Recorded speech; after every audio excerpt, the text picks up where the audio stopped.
All right, Bart, two good teams, two great quarterbacks. What do you think the key will be in this matchup? Well, the key is going to see if the Kansas City Chiefs can adjust to how teams are playing them right now. Now, I know Tyreek Hill's been limited. He may be back. I think that Watkins may be out.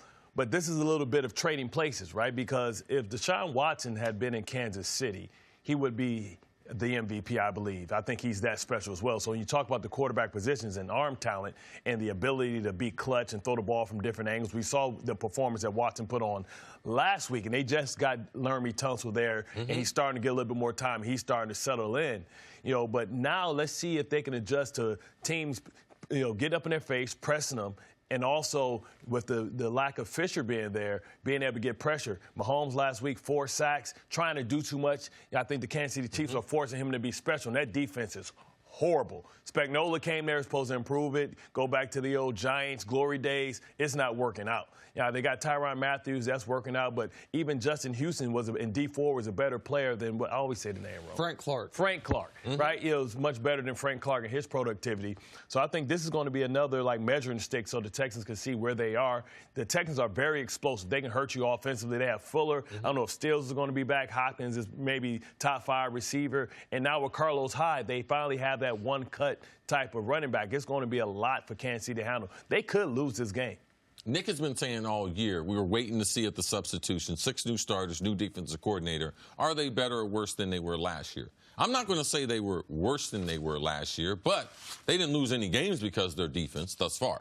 All right? They didn't lose last week because of their defense. Correct. Their defense played well enough for them to be able to win. So until the defense, they lose a game because of their defense, I'm going to refrain from criticizing them because it's a lot. When Dennis Green used to coach our team and we used to lose a game, and we used to come into the meeting room the next day, and he used to flat out tell us, if the defense didn't do their part, he didn't hold them that much responsible. Because he said, man, you look at our roster, I got all the resources on the offense. He'll call out your salary. I got this wide receiver making this. I got this running back making this. I got this. And in Kansas City, they got almost all the bread on that offensive side. So, except for Frank Clark, who has not been great yet this year. He has not been the major acquisition they thought he would be. When we acquire free agents, people never let that guy get grounded and just get it situated. Yes. He's coming to a new work environment. Sure. He's playing into a new system. Typically, we don't see guys take off like Khalil Mack did. There is a learning period. So, for me, this is a tough situation with Kansas City because there's a team on the other side that can keep the ball away and score a bunch of points against them. So, I think there's a different kind of pressure on Patrick Mahomes in this game because he got a lot of respect for that quarterback. He knows his defense is suspect. So does he try to do too much? And Andy Reid, I'm calling on better protections, which means less receivers on the field, more tight ends, and running the football a little bit to protect Patty Mahomes. That, to me, is which one of these coaches will help out their great quarterback the most, Nick? I agree with a ton of what you guys have said and what you said about Deshaun Watson. Not that I don't think Deshaun Watson, even in the Chiefs system, is Patrick Mahomes, but he would be the closest thing in the league to it outside of maybe Russell Wilson. Also, confession. During the 2017 NFL Draft, when I heard the team I root for, my hometown team, Kansas City, had traded up, we knew it was a drafted quarterback. I was praying it was for Deshaun Watson. I was disappointed they took this baseball player from Texas Tech over Deshaun Watson. Now, I didn't know what Patrick Mahomes was going to be, but we knew what Deshaun Watson was going to be, which is absolutely dynamic, never gets scared of a big moment, can beat you with his legs, his arm, and his brain. He is a spectacular player. And he was overshadowed last year. His rookie year, he was amazing for that month. Then he tore his ACL in practice. Last year, he got overshadowed with what he was doing because Patrick Mahomes was breaking all these records. Yep, Andrew Luck was coming back, went on that long winning streak. Absolutely. And so you've got, in their career, now Watson has played 5 more games than Patrick Mahomes. They've got around the same amount of touchdowns. They have almost the identical number of yards. The difference is, and this is where Mahomes has been at advantage, Mahomes has been sacked 35 times in his 22 games played. Deshaun Watson has been sacked 99 times in his 27 games played. And it seems like a fake stat, but it's true. In 100% of the games, Deshaun Watson's played where he hasn't been sacked. He's thrown 5 touchdowns. Now, unfortunately for him, that's only happened twice in those 27 career starts. Right? Last week was one of them was last week. One of them was last week. And by the way, the Texans, they spent first and second round picks on offensive linemen. Then they traded 2 first and a second round pick for an offensive lineman. So they now have all those guys starting. They got speed, too. They've got, and so listen, the Texans are a very live football team and a dangerous football team. The biggest question for them is, how big of a disadvantage are they in the head coaching matchup?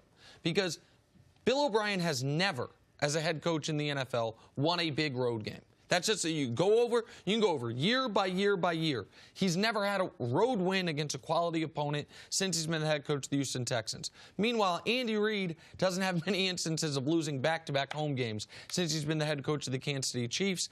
I think the Chiefs have the edge in this game if they can keep Watt and Merciless off Mahomes to a degree. No left tackle, probably no left guard. Stefan Wisniewski might be starting. He was on the street 3 days ago, might be starting for them. That's where the Texans are going to have to make their hay in this game. Bart, look, the Texans are doing what you're supposed to do. Take the head coach out of it if you want. Take Bill O'Brien out of it. They're slowly getting better, and they're slowly putting all facets of their game together. Last week, they're coming off a game where they weren't able to get to Deshaun Watson, which was great. You saw how productive he was able to do. Their defense is playing really well. You talked about their explosive offense. They seem like they're putting everything together. It's the Chiefs who are struggling a little bit. We know they struggle on defense. Last week they struggled on offense. How much more of an edge do the Texans have here?